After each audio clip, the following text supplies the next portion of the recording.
create false propaganda and create false narrative against that. But I think everybody has understood the motive behind that. You were previously asking, of the immediate benefits. So I, made a mention of the addition of 2.5% to the Pakistan GDP. It is already, I think, coming in. People can see it. The addition of 75,000 new jobs. I think it is there on the horizon and it is happening. And as the phase 2 progresses, this is going to increase. The special economic zones are going to be responsible for bringing the transfer of Chinese technology in the manufacturing sector to Pakistan, and the Pakistan industry is going to tremendously benefit from that. We know that our economy is agrarian right now, but industrialization is needed. When we talk of investment, in the infrastructure, then in the past our focus has been, on the roads, and we have those beautiful highways made, but now once we are talking, and I think probably it will be in the first time in the history of Pakistan that our railway infrastructure is going to be tremendously improved, and the amount of money that is being earmarked for that, I think that is unprecedented. And we hope, that, and because, the railway is much cheaper and more affordable, and all over the world, trade is transported mainly through the railways, and the railways, share will also increase, from 4% to probably about 20%. So it is going to give sustenance to the railways as well, and it is going to provide sustenance to the CPEC as well. So all these things, are wonderful things that are happening. Pakistan and China have together dispelled, the false propaganda against the CPEC that Pakistan would fall into a debt trap by stating very clearly that, the entire loan as it relates to CPEC is less than 10% of the total loan of Pakistan, and it is a very long-term loan of 25% at less than, interest rate is less than even 2%. At times it is 1%, which is much lesser than the IMF loans. So I think that propaganda has fallen flat also. And I see, the CPEC now going in the right direction at a very fast pace. But I'd like, that like the Chinese have provided constitutional protection in China to the BRI, I think we need to provide it formal constitutional protection as well. And it should not be difficult because there is total political consensus on that. And the last point that I'd like to make is that, because SARC is almost dead because of the Indian intransigence. So therefore, I think the CPEC and the BRI should be promoted by Pakistan through the OIC and, in the other platform, so that there are more openings that come towards Pakistan. SCO is playing a very, very important role. Yes, I agree, SCO, BRICS, although Pakistan is not part of BRICS, but I think all the international forums which are going to, which can benefit from that, I think Pakistan and China should do that. Also, please remember that, the recent assertiveness of the government of China vis-a-vis the aggression, the Indian aggression in Ladakh is also noteworthy. And we now hope, that the Indian threats to damage the CPEC, from Gilgit-Baltistan or from Ladakh would also now be eventually over. Although, Pakistan was fully prepared to thwart the designs of the Indian designs from that direction. But now, because of, the Indian efforts to change the status of Kashmir, I think that policy has also not worked. And China has come up very openly to protect its own interests, and I think it is also linked with the Chinese and the Pakistani interest to protect the CPEC. All right. Last quick comment, Ramez Saab, over to you now. Since I was talking about Sherry Rahman's was also briefed about the CPEC, but there were three primarily the areas she was talking about. And she was actually very satisfied on the overall progress, and she says that a lot has been done. But quickly, sir, on 2-3 accounts. Number one, she also mentioned about the energy sector, that is the power sector primarily. Obviously, you did talk about the agriculture side.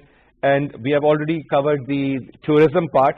But so when it comes to the overall feel of the CPEC, a lot of people still believe that this is primarily about the infrastructure, roads and railway links and the pipelines and all. But this is mega. Talking about the communication side, let's throw light on that aspect, sir, quickly. The problem is the engagement strategy of the government, because first of all, every party is fighting to take the credit. But if we look at that, the history of that, once Akhtar told me that the Chinese were planning after Shahr cross from to go for a corridor here in the Pakistan. One thing, and second thing. So if we look at modern, if we talk about this present one, the first signs of this that came from the President Musharraf's visit to Beijing in 2003. So we need to come out of this credit game. That credit game, for example, if we look at this on social media, if one government start any project, the other government say, "Oh, we started this." Don't say like that. It's a process of projects. Everybody is saying the part. So that these political parties have come out of this phenomenon of that taking the credit. So if you can communicate with the politicians, tell them please come out of that mentality. Talk about the national project of the CPEC.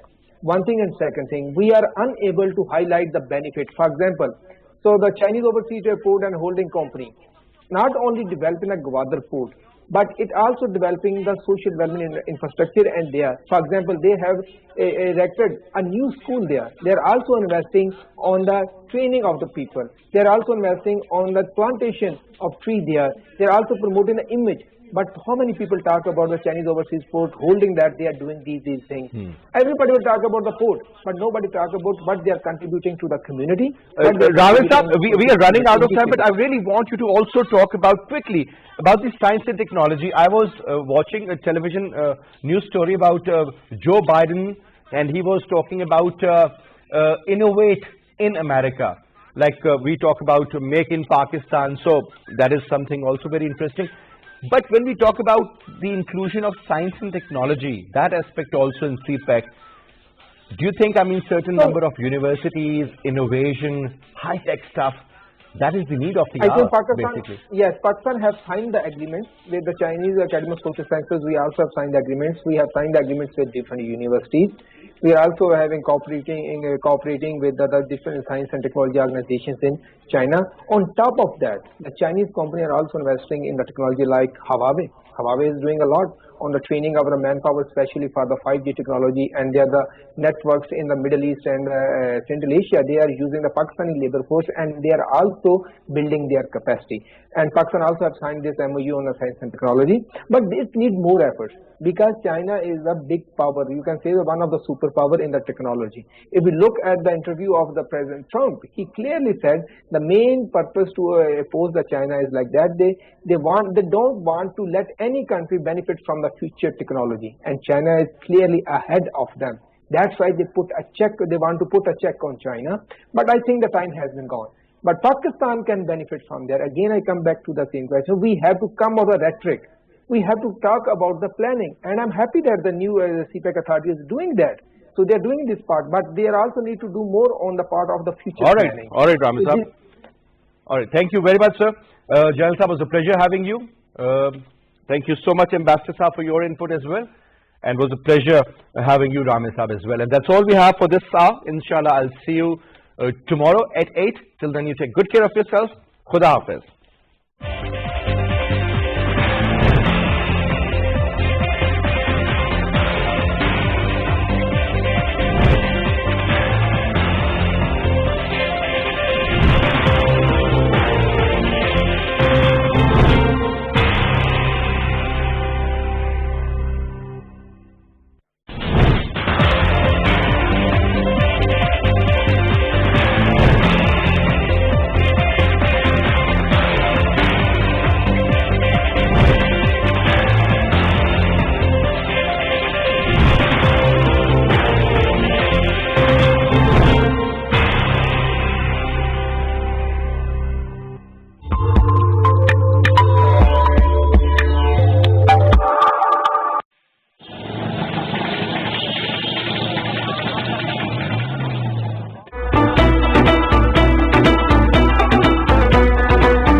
Good evening, Assalamu alaikum, and welcome to PTV World. Joining you for the top stories of this hour, I'm Ahmed Nawaz. Let's take a look at the headlines.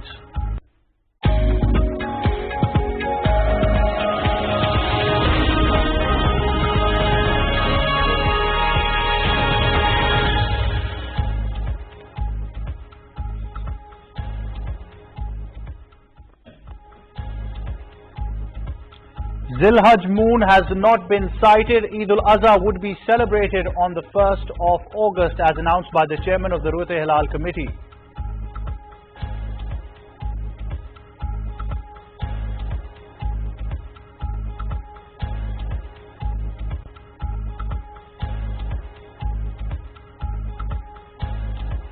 The Federal Cabinet defers the issue of PTV's license fee till next week. Information Minister Shibli Faraz briefed the media on the meeting of the Federal Cabinet.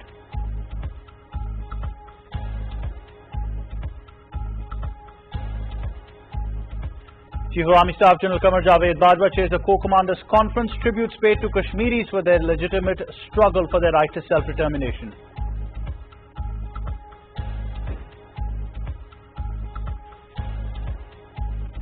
Supreme Court suspends the release of terror suspect. The Peshawar High Court had earlier freed 196 men that were sentenced by the military courts.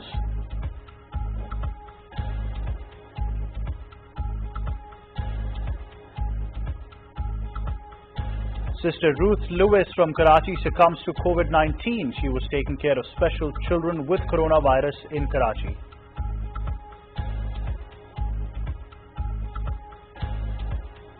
Death toll rises to 5,639 with infections crossing 266,000 in Pakistan.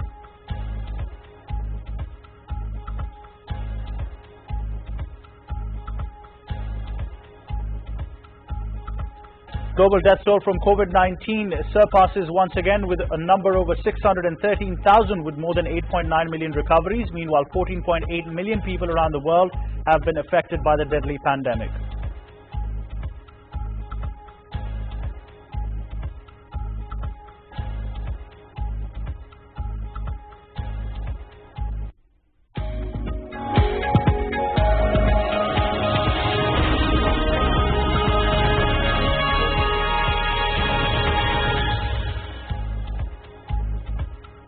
Those are the headlines for now, but for their details and live streaming, log on to our website, world.ptv.com.pk. You can find us on Facebook with the name of PTV World and follow us on Twitter at WorldPTV. Stay tuned, as coming up next is Politics Today with Farooq Qaddafi.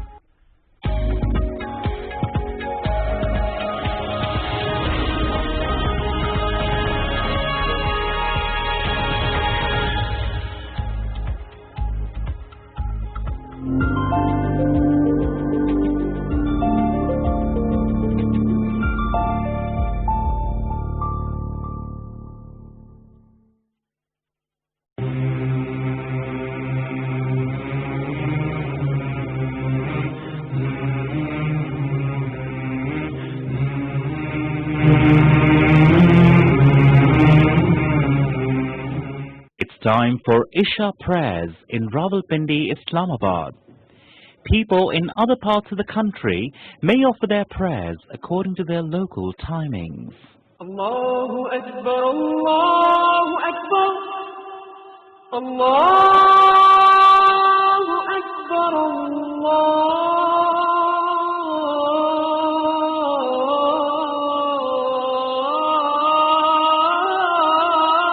Akbar. Ashhadu an la ilaha illallah.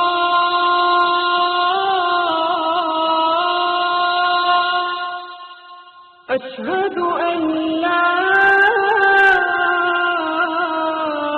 إله إلا الله أشهد أن محمد رسول الله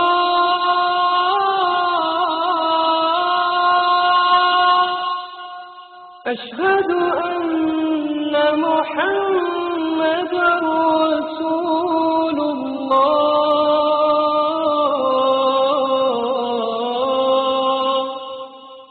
حي على الصلاة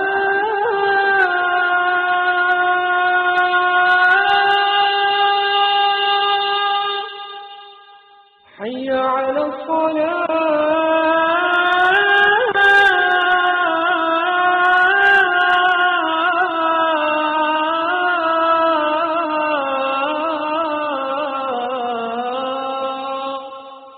حي على الفلاح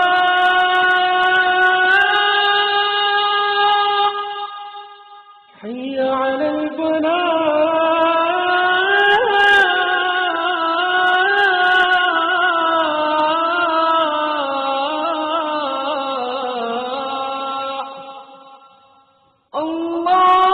الله أكبر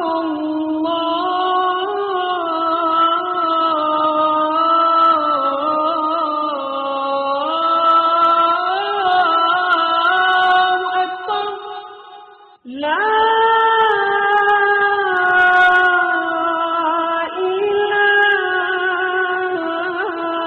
إله إلا الله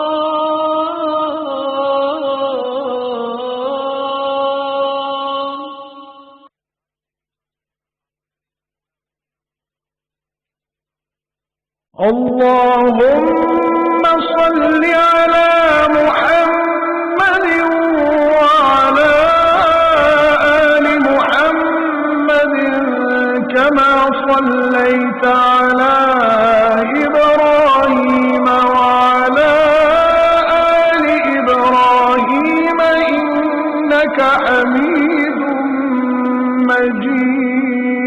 مجيد اللهم بارك على محمد وعلى آل محمد كما باركت على إبراهيم وعلى آل إبراهيم إنك حميد مجيد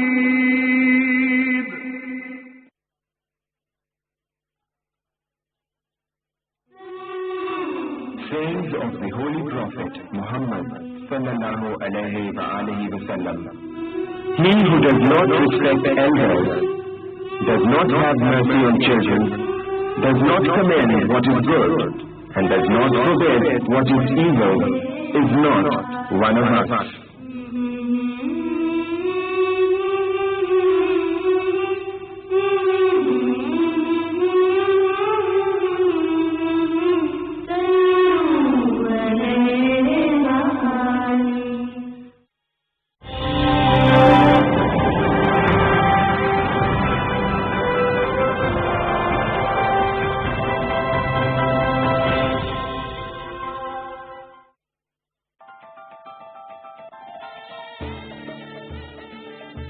The Faisal Mosque is the largest mosque in Pakistan.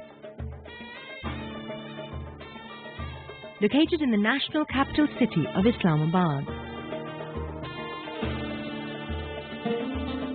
Completed in 1986, it was designed by Turkish architect Vedat Daloki to be shaped like a desert Bedouin's tent.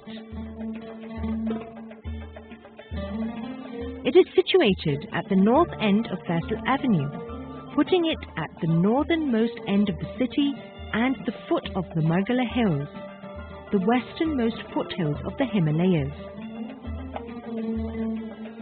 It is located on an elevated area of land against a picturesque backdrop of the Margala Hills.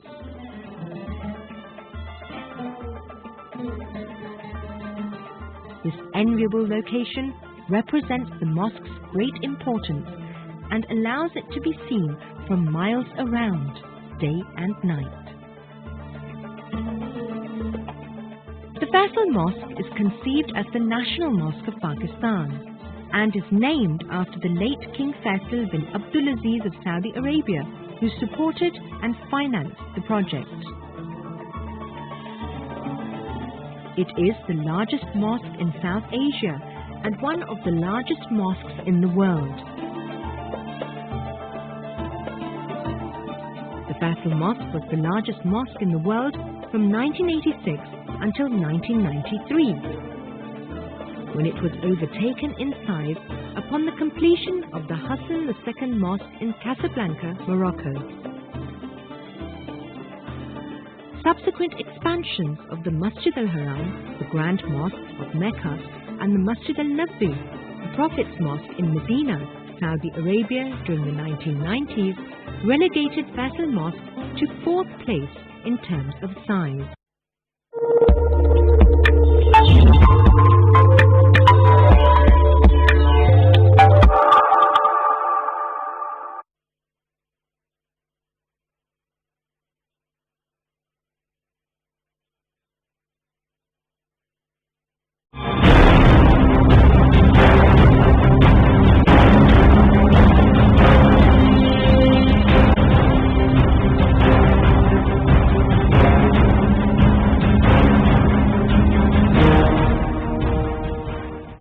Hello and welcome to Politics Today. I'm Farooq Petafi. Viewers, once again we are going to talk about Pakistan politics, particularly the developments regarding opposition's reaction to government policies. We keep on hearing that the opposition is coming together. It hasn't happened in past 2 years. Perhaps there will be some kind of miracle in coming days, especially after Eid. Apart from that, there are many interesting developments, some of which we hinted at yesterday. For example, the question of dual nationality of certain special assistants of Prime Minister of Pakistan. Finally, that list was actually published. And while there is a segment of the society that celebrates the new culture of openness, on the other side, of course, there are those who are pointing out the logical contradictions in having people who might not be elected or electable to the parliament, but who are sitting in a position of power. We will talk about that as well. And finally, if you remember, if you have read the news reports yesterday regarding Paragon case, there were observations and judgments that we saw. And they are also quite intriguing because the Honorable Courts of Pakistan, the Honorable Supreme Court of Pakistan think actually that something is not right when it comes to how NAB is conducting its business. One thing that was pointed out before coming to this program, and I was talking to somebody and he actually said that while in this judgment it has been actually declared that NAB could not connect Khaja Saad Rafiq with Paragon Society. Everybody that you listen to, everybody who knows the case knows that Khaja Saad Rafiq and Paragon are more or less the same thing. So this is also a very important context because as we have pointed out in the past programs, that our NAB and NAB's prosecution usually has been unable to close cases. They open up, they discuss it, and then nothing happens. We are going to talk about these matters and more. In order to help us understand these issues, we are joined by Ahmed Jawad Saab, who is Central Secretary Information Pakistan Tehreek-e-Insaf, the ruling party. Thank you very much, sir, Ahmed Jawad Saab, for joining us on Skype. The second guest I have with me on Skype is Arif Chaudhry Saab, a legal expert and expert on constitutional affairs as well. Thank you very much, Arif Chaudhry Saab, for joining us as well. And the third guest that joins us on telephone is Dr. Nisar Ahmed Cheema, MNA of Pakistan Muslim League Nawaz, the largest opposition party in the National Assembly. Thank you very much, sir, for being part of the program as well. Let me today start with Arif Chaudhry Saab. Arif Chaudhry Saab, you have seen the declaration of assets of SAPMs, and you have also seen the case, the verdict regarding Paragon case, commenting about NAB.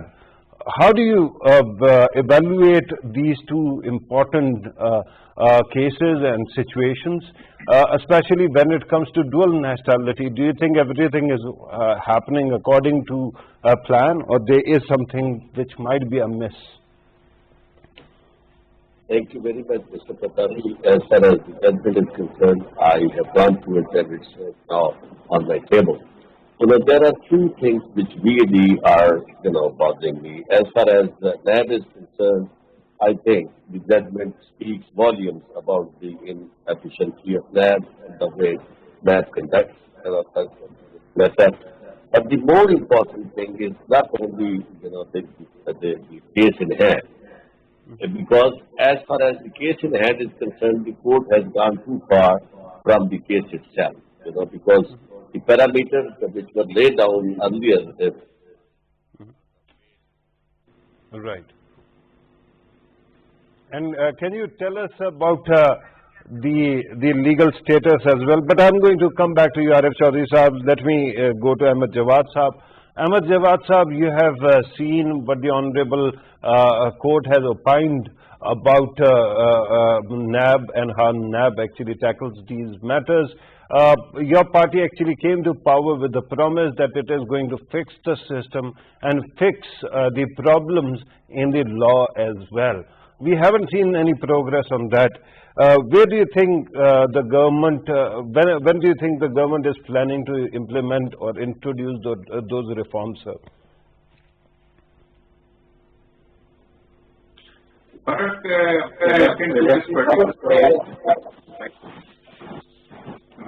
Right. Nobody can deny the fact that in Pakistan, prosecution is weak, and time and again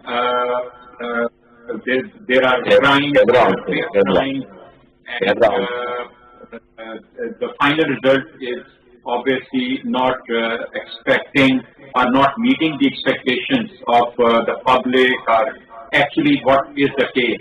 So, in case of NAB, it is not the first time that we have seen that a case which was investigated by NAB, which was prosecuted by NAB, and finally the person got the bail from higher courts.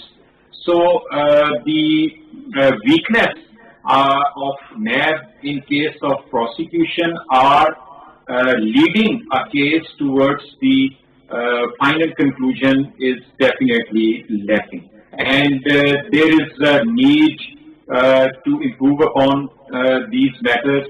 NAB is an independent institution, and the government, it cannot interfere. Yes, if NAB is being, its structure, its formats, its objectives, it is being changed through the parliament, and obviously that requires the opposition parties on board. Then perhaps NAB can be improved upon. So as far as the judicial system is concerned, we have these challenges, and where it is not just the government which just has to make a switch, and judicial reforms will be implemented, overlapping everything else, which is in the judicial system, which is... That is a point well made, and everybody understands that the government doesn't have any silver bullet, a magic button or magic wand with which it will immediately change everything. But the problem is, of course, the parliament might be a hung parliament. We are not still talking about how parliament can or cannot pass bills. The question is, when are those bills actually designed and tabled in the parliament? We haven't seen much progress regarding NAB law either, because everybody agrees, from your party to opposition parties, from the honorable courts to business community and bureaucracy, that there are lacunas in the NAB law, which can be actually taken care of by legislation. First, you'll have to show a bill to the opposition, and then, of course, they will support the idea, right? Yeah, but I will not deny that the initiative, the owners of initiative, it rests with the government. And if you can recall that in case of NAB, there was a NAB ordinance which was presented to bring some changes in the NAB, and it was considering the concerns of the businessmen, considering the concerns of the politicians. So some amendments were made through an ordinance. However, conversion of an ordinance into a bill, and that too with the consensus of opposition party is yet to be done. Right. Right. Let me go to Dr. Nisar Ahmed Cheema Sahab. Cheema Sahab, you have listened to the legal counsel here as well as Ahmed Jawad Sahab. Sir, regarding NAB law, because your party keeps on pointing out repeatedly, and today also there was a big press conference from many of your leaders talking about this matter. If this issue is important, as your party actually committed in Charter of Democracy, is it not time that if the government of Pakistan cannot take initiative, you come up with a bill of your own and at least float some ideas? Because NAB law eventually has to be improved upon, and your party is also representative of people of Pakistan. Your take, sir? You're right, Badafi Sahab. This recent decision in the Khaja brothers case has proved and strengthened our stance that this institution of National Accountability Bureau is being consistently used for political victimization in the name of accountability. And the Honorable Supreme Court has very rightly observed, rather regretted, that it was frequently alleged that NAB was being frequently and flagrantly used for political engineering. And right.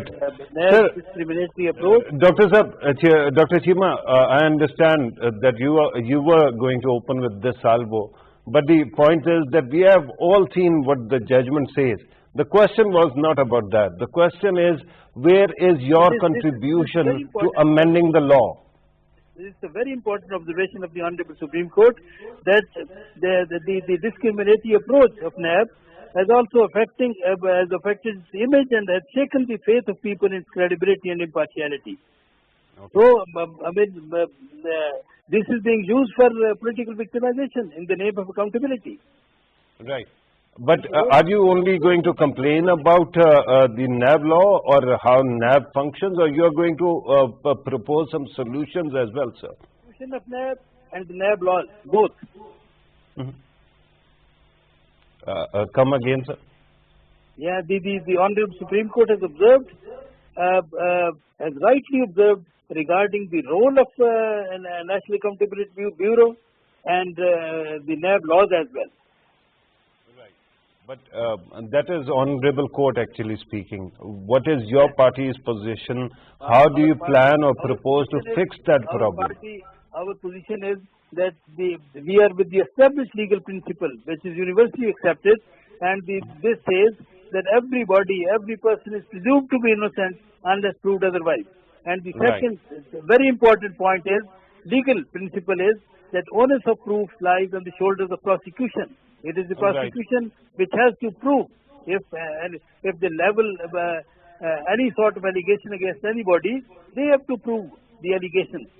Right, but Cheema Sahab, with due respect, when it comes to financial corruption, that doesn't actually take place like that. If you look at tax authorities in the US, you have to prove your innocence. Similarly, UK passed a law that is called Undisclosed Wealth Order. And in that also the onus of proof was on the accused, because you had a property and you had to declare how did you get it. I understand those issues, these concerns are there. The problem right now is that your party was in power with a larger majority for 5 years and you didn't fix that problem. And right now when I ask you how to go about it and how to actually fix it, you are not giving me a plan, sir. No, I agree with you, Badawi Sahab, that when we were in power, we should have changed and reviewed the laws. The composition of NAB as well as the laws of NAB must have been reviewed and changed and modified accordingly. Right. Okay. I'm told that we are having some technical problem with Arish Chaudhary Sahab. The moment he comes online again, I'm going to switch to him, but let me go back to Ahmed Jawad Sahab.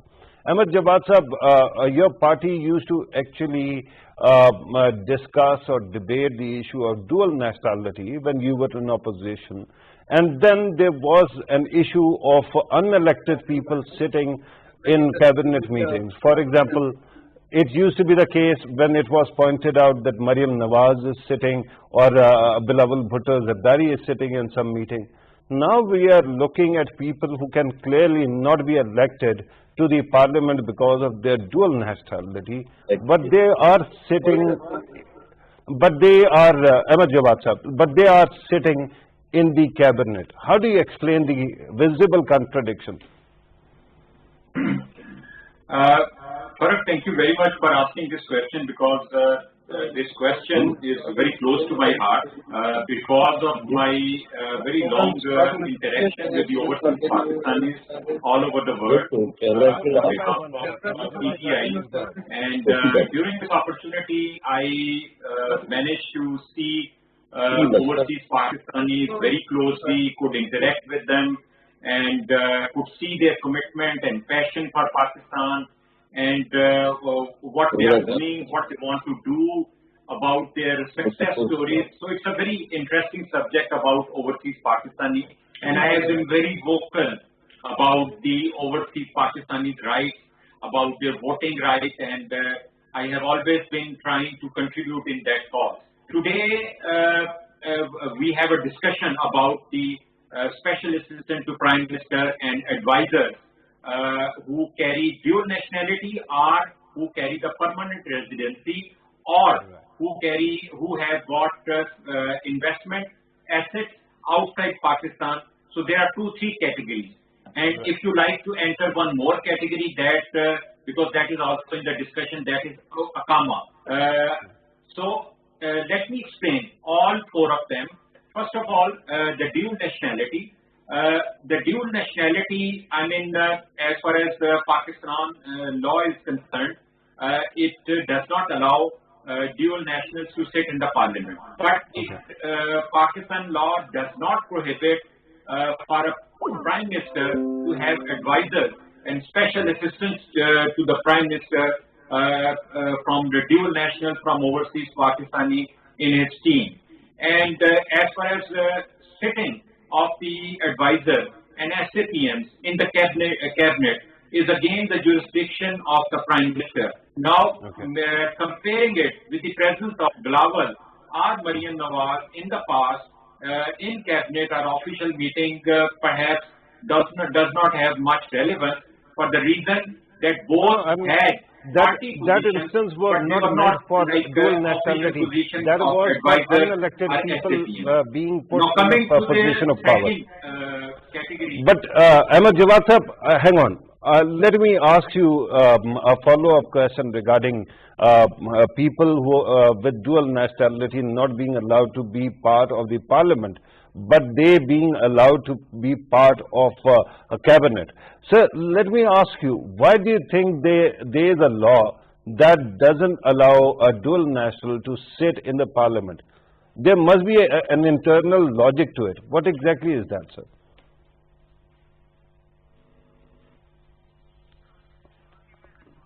Ahmed Jawad Sahab, can you hear me? Right, I'm told that once again the technical problem bubble is increasing, and there is some problem with Ahmed Jawad Sahab's communication right now as well. Let me go back to Nisar Cheema Sahab. Nisar Cheema Sahab, once again, let me repeat the question that I was actually asking. Do you propose, or is your party in position to propose some kind of reform in the NAB law? And if there is a possibility, when are we going to see the fine print of that? NAB laws have to be changed and modified. I mean, it's need of the hour, and we have time and again, we have asked the government that we are ready to extend all our cooperation and our assistance if they come forward, and we must reach an agreement regarding these laws, and some agreed draft of laws must be placed before the parliament, and we are ready to extend our cooperation and assistance. And the other thing, you know, particularly taken into consideration the recent judgment of the case, judgment of the Honorable Supreme Court, in this case of Khaja brothers, in which they have observed that this is a classic example of violation of human rights, the deprivation of human liberties, and the disregard for the human dignity. You know, I mean, the laws must be very effective and strong, so that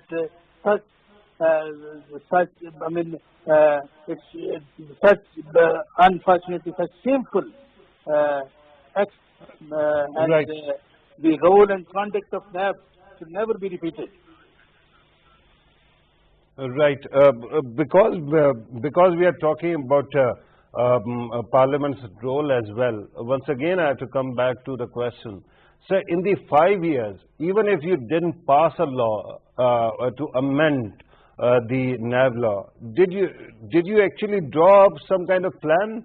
Because I remember that in Charter of Democracy there was a promise of changing NAB law or converting NAB into an accountability commission with more oversight. Do you think that there is some kind of draft lying somewhere around? I have already admitted, without any mental reservation, that it was our mistake. When we were in power, we should have changed and modified the NAB laws. It was our mistake. I have admitted this mistake without any mental reservation. No, and we have asked the government. There is a reason to come why I forward. keep on repeating this question, sir, that somehow, when I ask the government representation as well, we don't see a draft. When we ask the opposition that was in power for 10 years, again we don't see a draft. There has to be some kind of indication. Should the honorable courts be doing everything right now? If not, lawmakers will have to propose some kind of changes, even if they are not passed. And that's why I keep on asking, there must be some kind of blueprint to understand what kind of changes we need in the law. I'm told Taj Haider Saab has joined us on telephone, senior leader of Pakistan People's Party. Taj Haider Saab, thank you very much for joining us. We are talking about NAB law and what needs to change in that. Kindly help us understand what are the major problems that need to The change. news was printed on front pages of every national newspaper. Right. That I submitted a bill in the Senate of Pakistan to change the NAB law. Right. And voting was held on that. In the first phase, it went to the Committee on Law and Justice. And we had 3 or 4 sittings in which I tried my best to convince Pakistan Muslim League and Tehreek-e-Insaf that the law has to be changed. And I remember telling Honorable Raja Zafarullah Sahab that tomorrow you will have a problem if you don't change it at this time. The bill came for voting in the Senate, and we lost by just 1 vote because these 2 parties opposed us. And this news was printed on the front page in every national newspaper. Right. And I don't know why the media has forgotten it. Right. Because, and my argument was Right. that eradication of corruption is not included in any of the federal legislative lists. Okay. It's a residuary subject. So the provinces have to legislate on this. Right. And the Provincial Assembly of Sindh had already passed a law in which there were many differences from the law that, from the ordinance that was had been promulgated. And one major difference was that there was no scope for plea bargain. Now this law has been passed by the Sindh Assembly. Okay. So, and I don't see, and again I've been demanding that we don't need the NAB, and that building should be used for the head office, for the secretariat of the Council of Common Interest. And sir, with which due respect, is, that is That is a good idea. I mean, the building being used for something constructive is something that stands out. No, it's not. But just to understand, is it your personal opinion or your party's opinion? Because your party has signed Charter of Democracy in which it promises to convert NAB into National Commission on Accountability. Yes, but of course, that would apply to the federal government. I mean, areas which are not included inside the provinces or the departments of the federal government. Okay. There are more than 60 departments, and like Pakistan Railways or telecommunications and all these subjects are within the domain of the federal government. And so, if a law has to be made, it shall apply only to the federal departments and not to the provincial departments or the provincial authorities. Right. That was our argument in that bill. Right. And that was the only argument, or there are other arguments as well, sir? And, Charter of Democracy said many things which could not be enacted because there were pressures from Pakistan Muslim League and perhaps they were also under pressure. One of the most important point number 3 of Charter of Democracy was that there shall be a constitutional court, a federal constitutional court with equal representation of every province. Right. Now, we couldn't make it. That was very important because why should political cases go to the existing Supreme Court, which is already overloaded with work? Right. So there should be a federal constitutional That's a court. very good point, and I understand what you are hinting at, that there were many hits and misses. But sir, I have to ask you about another very crucial matter, that is the matter of dual nationality. Your party actually passed a law that was later on cancelled by the Honorable Supreme Court. But what is your personal stand on dual nationality and dual nationality holders wielding power? No, I mean, it started perhaps in 50s when Pakistan entered into the orbit of US imperialism. We took military aid from US and we joined their military pacts. And so an axis developed between the establishment of Pakistan and Western imperialism. And around this axis, there were local beneficiaries who were always insistent on the fact that establishment of Pakistan should be made to decide on every national policy.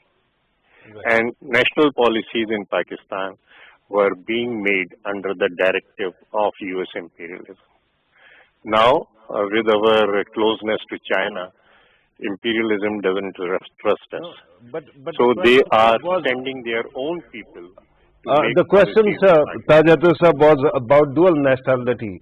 That a person holding two nationalities, whether they can sit in a position of power, I wanted your opinion on that. But allow me to actually go back to Ahmed Jawad Sahab. He was actually cut off in mid-sentence when there was some problem with connection. Ahmed Jawad Sahab, welcome back. Now, the question, first of all, kindly finish the thought that you were, the point that you were making. But I have to ask you once again, do qualify the logic of a law that prohibits dual nationals from sitting in the parliament. And then it doesn't stop the very same person, doesn't stop from sitting in the position of power. Farooq, thank you very much. I would like to clarify both the issues. One regarding the judicial reforms and the amendments in the NAB law, and also the overseas Pakistani question which has. So I'll take up the overseas Pakistani issue first.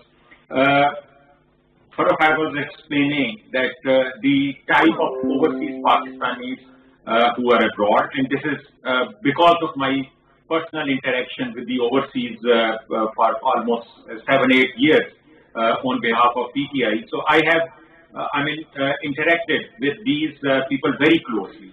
So that is what I was explaining about, that we need to understand what kind of status overseas Pakistani might have in the foreign countries. It started with the dual national, which I explained, and the second is the permanent residency, which is not the citizen, but for the sake of some business and some job, a person might have the permanent residence and he's still a Pakistani. He's not a dual national. Third category is about the having assets and property in the foreign countries, but not having any permanent residence, not having any dual national, and living in Pakistan and looking after its property. There is one more category which I would like to explain is Akama, because this has been mentioned multiple times in this discussion. Akama is a different thing. Akama is something which somebody to get employment in the Middle East, they have to take that, it's kind of a working permit. And in the past, the opposition leaders which were blamed because of the Akama, that is basically having an Akama, active Akama, which means they are employed of some company in the Middle East, in Dubai, and they are working in the government capacity. So two parallel things cannot happen. It is really a conflict of interest. But in case of SAPMs and advisors, which have been mentioned, which have been found in 2-3 categories, some of them are dual national, some only carry the permanent residency, and some carry the property. Now, none of them is illegal according to the law of the land. And they're sitting in the cabinet. I understand that. I understand that, sir. My question once again is the same. Can you explain why this law was conceived that a person who has dual nationality cannot sit in the parliament? Now, this is a difficult question, and perhaps a lawmaker or constitutional expert may like to explain what was the background when this constitution clause was put in place. But if you ask me, my personal opinion, I think, and the party position I have already explained you, my personal opinion is that overseas Pakistanis is that category which is contributing the kind of foreign reserve which is almost equivalent to the total exports of Pakistan. So you imagine when you need $6 billion for IMF, you need to follow so many conditions. But on the other hand, overseas Pakistanis are contributing about $23 to $24 billion a year. So in my personal opinion, overseas Pakistanis, dual nationals, must be given an opportunity and representation in Pakistan. They can contribute because of their experience, because of their learning in a more civilized, in a more developed society, and that can help Pakistan in coming up in its development, in its vision, strategy, professionalism. So I get the logical consistency in your argument that you are opposed to the idea of stopping dual nationals even from sitting in the parliament. That makes sense because your opinion is consistent. But with due respect, when you look at the argument that is used to stop dual nationals from sitting in the parliament would apply to anybody holding power as well. And that was that dual nationals might have loyalty to other countries as well. Split, loyalties, dual loyalties. And that's why it was thought that those people don't sit in the parliament. So if that logic is to be applied to the positions of power, don't you think that once again this argument actually will imply that nobody from with dual nationality can sit in the cabinet?